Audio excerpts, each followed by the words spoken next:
रोगे युगन पीवलाल रोए रोगे एक तेरे बिना न सोवे एक तेरे बिना न सोवे भाई पर संकट पर गई बाबा जी सावन वारो कछु भालो वाला कर गए बाबा जी सावन वारो बाबा जी सावन वारो बाबा जी सावन वारो बाबा जी सावन वारो बाबा जी बिच्छू वारो कछु भालो वाला कर गए बाबा जी सावन वारो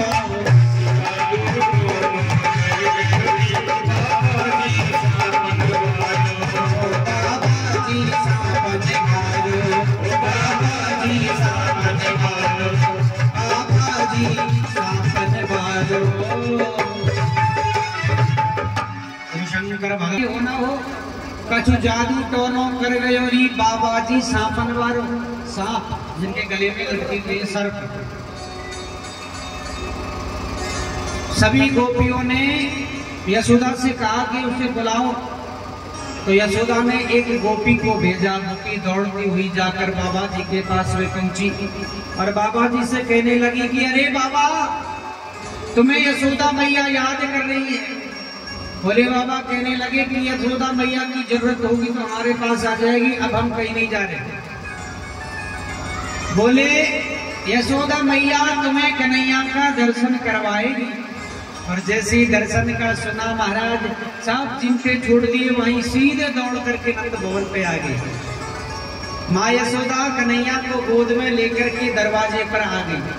जैसे ही भोलेनाथ ने हाथ बढ़ाई गोदी करने के लिए, गोदी में दीजिए, माँ यशोदा ने मना कर दिया। बाबा जी गोद में नहीं दूंगी, दूर से ही दर्शन कर ले। कन्हैया जोर जोर से रो रहे। बोले मैया तुम्हारा लाला जो है रोना बिल्कुल बंद कर देगा, एक मिनट गोदी में तो दो। तो माँ यशोदा ने डरती डरते और कन्हैया को भोलेनाथ की गोद में दे दिया। और जैसे ही भोलेनाथ की गोद में कन्हैया गए तो महाराज खिलखिला करके हंसने लगे। अब जैसे ही माँ यशोदा की गोद में आवे तो रोवे और भोलेनाथ की गोद में आवे तो हंसे। मैया ने कहा कि बाबा तुम चाहे कितना भी दर्शन कर लो, लेकिन मेरा कन्हैया रोना नहीं चाहिए, कुछ ऐसा कर जाओ इनके ऊपर, भभूति ऐसी भभूति कर जाओ कि दोबारा ऐसा रोए ना। भोले बाबा ने कहा कि मैया तुम्हारे कन्हैया का ऐसा गंडा बना दूंगा कि जीवन में नहीं रोएगा, लेकिन एक काम करना पड़ेगा। बोले क्या काम करें? बोले जहां तुम कन्हैया को स्नान कराती हो और उस स्नान का पानी जहां गिरता है वहां मेरा एक छोटा सा मंदिर बना दो। माँ यशोदा ने कहा ये तो कोई बड़ी भारी बात नहीं है। तो जहां कन्हैया को माँ यशोदा स्नान कराती है और जो कन्हैया के स्नान का जो पानी गिरता है वहीं पर भोलेनाथ का एक सुंदर सा मंदिर बना दिया। इसलिए आज भोले बाबा का एक सुंदर नाम हो गया। बोले नंदेश्वर महादेव की।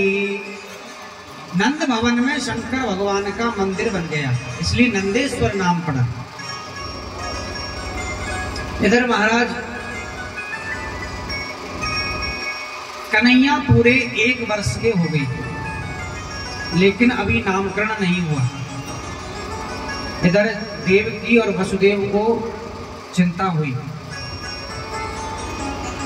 इधर यशोदा के साथ में रोहिणी जो है वसुदेव की पत्नी, वो भी कंस के डर से नंद बाबा के यहाँ रहती है। उनके यहाँ भी एक पुत्र हुआ था बलराम, जिनका नाम हुआ था, लेकिन दोनों बालकों का अभी नामकरण नहीं हुआ। नंद बाबा तो भूल गए नामकरण कराना ही। इधर वसुदेव जी को चिंता हुई। वसुदेव ने अपने गुरु कुल गुरु गर्गाचार्य जी को नंद भवन भेजा। गर्गाचार्य जी नंद बाबा के सामने से निकलने लगे। नंद बाबा कहने लगे कि अरे बाबा आज कहाँ जा रहे हो? बोले भैया हमारा तो ब्राह्मणों का यही काम, किसी के पूजा पाठ करना, किसी के माला जप करना, किसी का नामकरण कराना, किसी के शादी विवाह कराना। और जैसे ही नामकरण का नाम लिया नंद बाबा को याद आ गया। नंद बाबा ने कहा, अरे बाबा तुम्हारा भला होगा, हमारे 2 बालक है उनका भी नामकरण कर दो। तो महाराज गर्गाचार्य जी कहने लगे कि बाबा मैं तुम्हारे बालकों का नामकरण नहीं कराऊंगा। क्यों नहीं करोगे?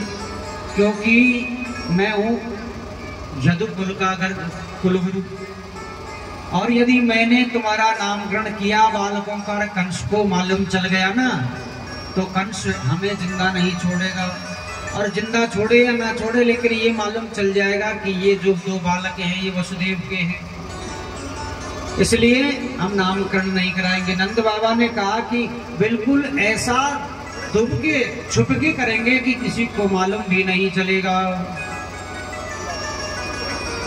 तो आज गौशाला में बैठ करके नामकरण कर रहे हैं, और जैसे ही नामकरण की सुनी तो माँ यशोदा और रोहिणी मैया दोनों आपस में अदला बदली करके बालकों की और लेकर की गई परीक्षा लेने के लिए। बोले देखते बाबा जी असली है कि नकली है। माँ यशोदा ने अपने लाला को रोहिणी की गोद में दे दिया, और रोहिणी ने अपने लाला को माँ यशोदा की गोद में दे दिया। अदला बदली कर ली कि देखते बाबा जी असली है कि नकली है, बताते कि नहीं बताते। जाकर के सामने बैठ गई, और जैसे ही महाराज माँ यशोदा की गोद में जो बालक है उसका नामकरण कर रहे हैं गर्गाचार्य।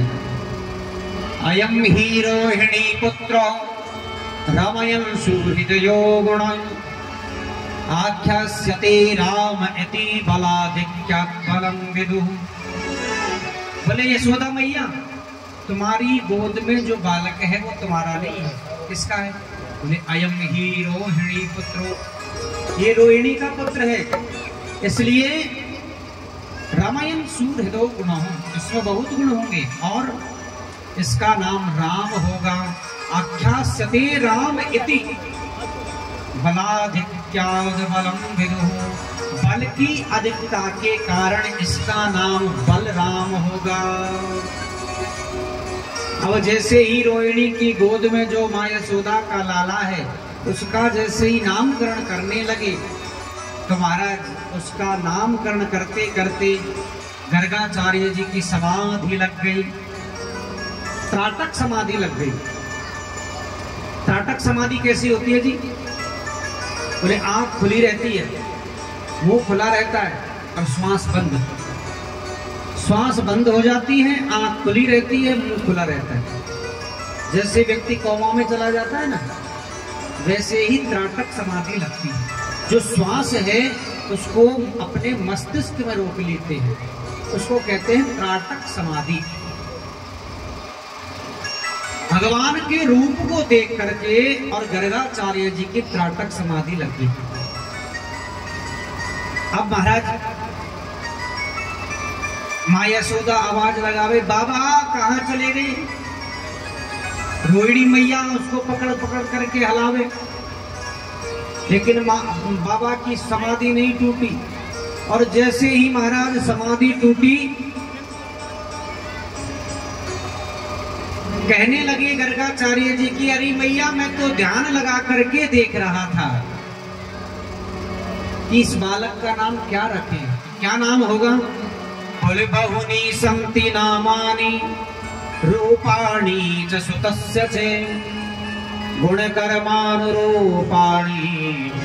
तन्यं वेदनो जनः।